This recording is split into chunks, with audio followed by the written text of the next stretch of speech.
Englishman to sail the world in 1577.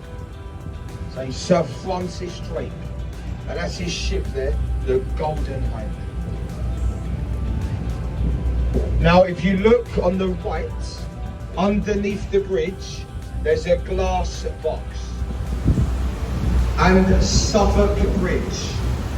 So Suffolk, so the area to your left. Stay to your left, look ahead of us, a white timber framed building. William Shakespeare's Globe Theatre. You can visit that theatre every day. There is a play being performed every day from April until the end of October.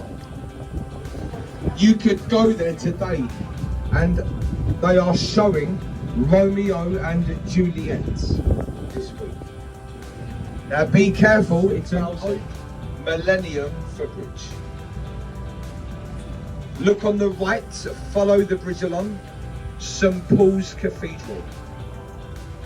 The architect, Sir Christopher Wren, he's buried inside the crypt. And he's buried alongside Horatio Lord Nelson. The dome on top of St Paul's is the second largest unsupported cathedral dome in the world. Second to St Peter's in the Vatican City. And that is the largest dome, and that's the second. Also on the right, City of London School. It's a very famous school. To your left at the building with a chimney, there's an Italian connection to these bridges. Blackfriars. This is where they found a man apparently murdered underneath the bridge. An Italian banker called Roberto Calvi. He handled money for the Vatican and apparently laundered money for the mafia. Millions of pounds had disappeared and they found him underneath the bridge swinging 5 o'clock in the morning in the early 80s. He was found with cash and bricks in his pockets. And they tried to say it was suicide, but they reckon he was murdered right here by the mafia. So Roberto Calvi, one of London's unsolved murders. A very interesting case. You see, the area to the right is very religious. The City of London. The 1 square mile. And it burnt down in the Great Fire, 1666. After the Great Fire, Sir Christopher Wren designed 52 churches.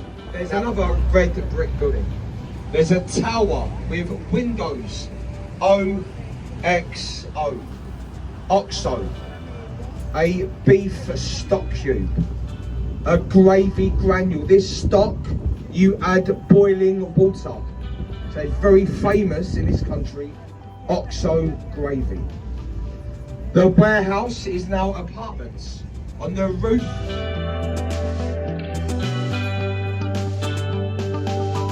and the women also built the bridge. Londoners call this bridge the Ladies' Bridge over the river, so Waterloo. And look how clean the outside is. Look at the face of the bridge. Famous and expensive. Savoy Palace Hotel. The largest clock face in London. And its offices. Years ago for Shell. The petroleum company, Shell Max House.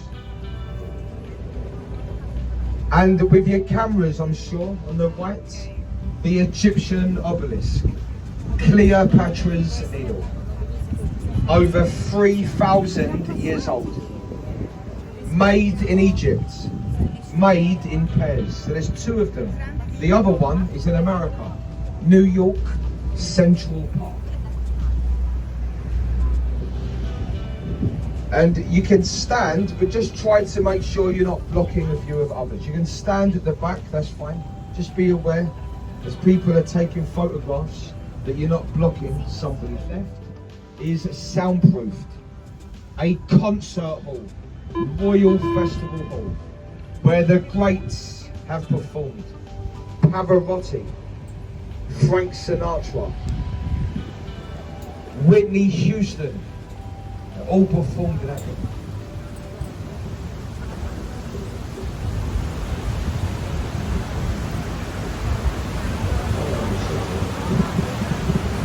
I mean,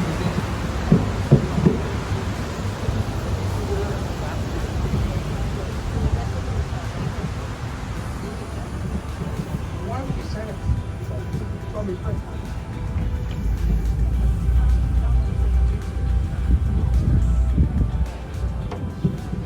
And if you look to your left, you've got the wheel. Very slowly. To go, not today, but maybe this afternoon, the skies will be blue.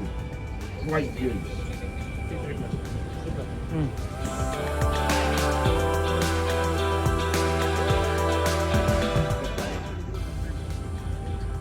A very big bell. It weighs 13 tons. They named the bell after Sir Benjamin Hall. He was the commissioner, the man in charge of construction. Apparently he looked like the bell. So he was 5 foot tall, 5 feet round.